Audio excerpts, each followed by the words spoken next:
मेरे शांति संवाद को सुनने वाले सभी स्नेही जनों को मेरा स्नेह वंदन और हृदय से आलिंगन। आइए अब तुलसीदास जी के दोहे बिनु सत्संग विवेक न होई पर आधारित संवाद को आगे बढ़ाते हैं। इसी दोहे पर आधारित मेरे पिछले संवाद में मैं स्पष्ट कर चुका हूँ कि जो धर्म कर्म नहीं बन पाए वह धर्म कैसा।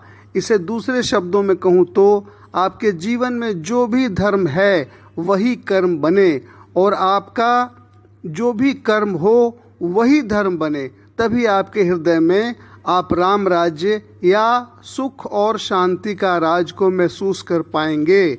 यानी कि आपका धर्म ही आपका कर्म हो और आपका कर्म ही आपका धर्म हो। जैसे ही किसी व्यक्ति का धर्म ही कर्म बन जाता है और कर्म ही धर्म बन जाता है, वैसे ही वही व्यक्ति एक महान आत्मा, एक महान व्यक्ति बन जाता है।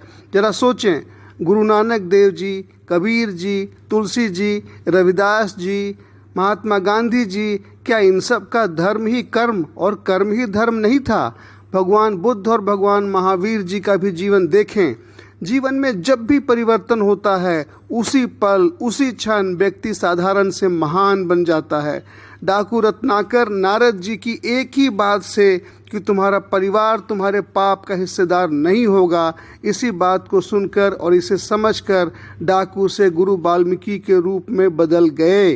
भगवान बुद्ध को भी बूढ़े आदमी का दर्शन, रोगी का दर्शन, मुर्दे का दर्शन और सन्यासी का दर्शन, इन चार दृश्यों ने इतना झकझोर दिया कि वह पूरे दुनिया के सुख शांति की तलाश में घर से निकल गए और तब तक भटकते रहे जब तक उन्हें कुछ महिलाओं का संगीत नहीं सुना, जिसका संदेश यही था कि वीणा के तारों को इतना ढीला मत छोड़ो कि उनसे सुरीला स्वर ही नहीं निकले और उन तारों को इतना भी मत कसो कि वे तार ही टूट जाएं। यही बात भगवान बुद्ध को जच गई और तभी से उन्होंने अपने जीवन को मध्यम मार्ग पर केंद्रित किया। सम्राट अशोक की कहानी भी ऐसी ही है। अशोक अपने 100 भाइयों की हत्या करके सम्राट बना, पर कलिंग युद्ध के बाद क्रोधावतारी अशोक करुणावतारी अशोक में बदल गया। आप आज भी बिहार की राजधानी पटना आएं तो सम्राट अशोक के क्रोध और करुणा दोनों के उदाहरण आप यहाँ देख सकते हैं। पटना में आज भी वह कुआं मौजूद है जिसमें अशोक ने अपने सभी भाइयों की हत्या कर उनके शव को उस कुएं में डाल दिया था। यह कुआं अशोक के क्रोध का उदाहरण है। और इसी तरह पटना में वह घाट भी है जिसे महेंद्रू घाट कहा जाता है, जहाँ से उसने महेंद्र को शांति के संदेश के लिए विदेश भेजा था। यह महेंद्रू घाट अशोक के करुणा का उदाहरण है। सम्राट अशोक भारत का सबसे बड़ा हत्यारा था, पर अब वही सम्राट अशोक भारत में शांति का सबसे बड़ा प्रचारक बन चुका था। इन कहानियों को आप जानते हैं, रोज रोज इस तरह की कहानियों को आप सुनते भी हैं, पर आपके जीवन में कोई परिवर्तन नहीं आता। क्यों? ऐसा क्यों होता है कि आपके हृदय में शांति है ही नहीं, आपके हृदय में राम राज है ही नहीं। आप सभी बुद्धिमान लोग हैं, आप सब कहानियों को जानते हैं, पर सब जानते हुए, सब समझते हुए, सब कुछ देखते हुए भी बदलते क्यों नहीं? आपके जीवन में आपका हृदय प्रभु का हृदय नहीं होकर आपका हृदय कालिख की कोठरी क्यों बना हुआ है?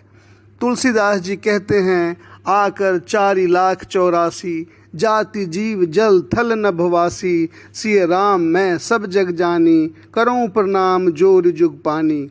इस दोहे से स्पष्ट है कि जब सब कुछ सिय राम में ही है तो जाति और धर्म का झगड़ा किस बात का?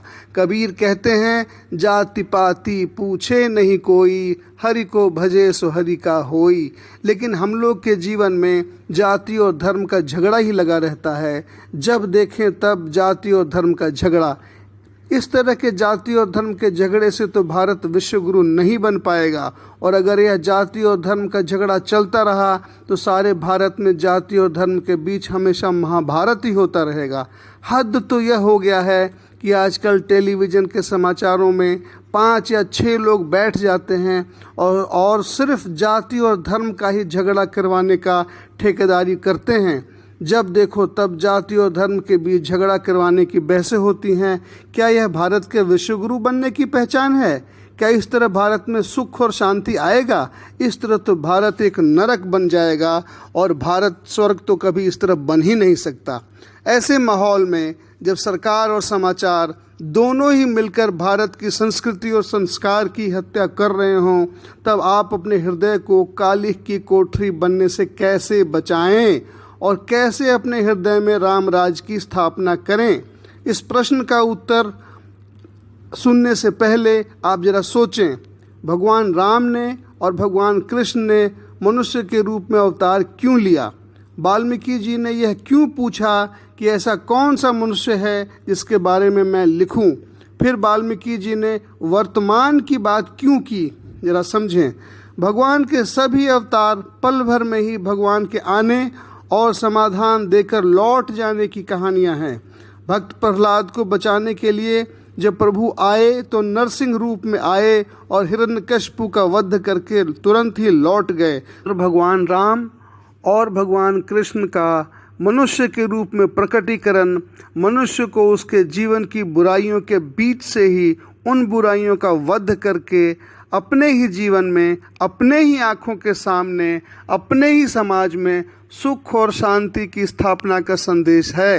राम जी का जीवन और कृष्ण जी का जीवन पूरी तरह से मनुष्य के लिए, मनुष्य के द्वारा दिया गया एक उत्तम संदेश है, जो हर संघर्ष और हर विरोध के बीच भी विरोध को ही समाप्त करते हुए अपने हृदय में और अपने समाज में सुख और शांति के राज की स्थापना का उपदेश भी है और यही सबसे सुंदर उदाहरण भी है। इस कहानी में कुछ भी अधूरा नहीं है। रावण के वध के बाद ही आप राम राज ला सकते हैं, यह स्पष्ट संदेश है। उसी तरह से कौरव के वध के बाद ही आप धर्मराज की स्थापना कर सकते हैं, यह संदेश भी बिल्कुल स्पष्ट है। इन दो उदाहरणों को अगर स्पष्ट करके मनुष्यों को दिखाने की बात नहीं होती तो राम जी और कृष्ण जी को मनुष्य का अवतार लेने की ज़रूरत ही नहीं थी। वे पल भर में नरसिंह अवतार की तरह रावण का वध या कौरवों का वध करके लौट सकते थे, पर मनुष्यों को रावण वध और कौरव वध का संदेश देना था और वध करने का तरीका भी दिखाना था। इसलिए मनुष्य के रूप में अवतार जरूरी था। मेरे संवाद को गंभीरता से समझें। मेरे संवाद में रावण का वध या कौरव का वध का मतलब यह नहीं कि किसी व्यक्ति की हत्या की जाए, पर मेरा स्पष्ट संदेश है कि बुराई को समझें और बुराई को हटाएं, क्योंकि जब तक बुराई का वध नहीं करेंगे तब तक आपका हृदय कालिख की कोठरी ही बना रहेगा। एक बात और भी बिल्कुल ही साफ कर देना चाहता हूँ, और वो यह है कि जब भी मैं राम राज या धर्म के राज की बात कहूँ तो इसका मतलब होता है सुख का राज, शांति का राज, खुशहाली का राज, स्वर्ग का राज, जो पहले अपने हृदय में उतरेगा और हृदय में उतरने के बाद अपने घर में, गांव में, समाज में और तब देश में फैलेगा। सच कहूँ तो दुनिया में दो ही तरह का राज है। पहला है राम राज और दूसरा है रावण राज। राम राज माने सुख का राज, शांति का राज, अच्छाई का राज, और रावण राज माने बुराई का राज। राम राज का मतलब है समता का राज, रावण राज का मतलब है विषमता का राज। राम राज और रावण राज क्या है, इस पर अलग से संवाद करूँगा। असल में सारी समस्या यह है कि देश में आज़ादी के पहले अंग्रेज़ों ने जब अंग्रेजी को पढ़ाई का आधार बना दिया, तब से भारत के अमीर इंग्लैंड, अमेरिका पढ़ने जाने लगे और वहाँ जाकर कई तरह का विचार या वाद भारत में लेकर के लौटे। 1947 के पहले भारत में पूंजीवाद, समाजवाद, मार्क्सवाद ये सब बहुत कम ही सुना जाता था। देश के बच्चे वहाँ पढ़ने नहीं जाते तो देश में पूंजीवाद, समाजवाद, मार्क्सवाद का विचार शायद आता ही नहीं। भारत में तो एक ही वाद है और वो वाद है सुखवाद, शांतिवाद। पर हमारी गुलामी की मानसिकता संतों के द्वारा प्रचारित सुखवाद, शांतिवाद को न तो जानती है और न ही इस विषय को पढ़ना चाहती है। हम सब अभी तक गुलामी की मानसिकता में ही जी रहे हैं और विदेशों से लाए गए चोरी के वाद, पूंजीवाद, मार्क्सवाद, समाजवाद को पढ़ करके और इन विषयों पर बहस करके ही अपने को खुद ही विद्वान मान लेते हैं। चूँकि ये विषय बहुत ही गंभीर है, इसलिए मेरा यह शांति संवाद भी लंबा हो रहा है, अतः इसे अब यहीं पे विराम देता हूँ और आप सभी से यह प्रार्थना करता हूँ कि बिनु सत्संग विवेक न होई, इस दोहे के आधार पर कहे गए मेरे संवाद का भाग 3 जरूर सुने। सारांश या कंक्लूजन के महत्व को तो आप सब जानते ही हैं। अंत में एक बार फिर से सभी स्नेही जनों को मेरा स्नेह वंदन और हृदय से आलिंगन।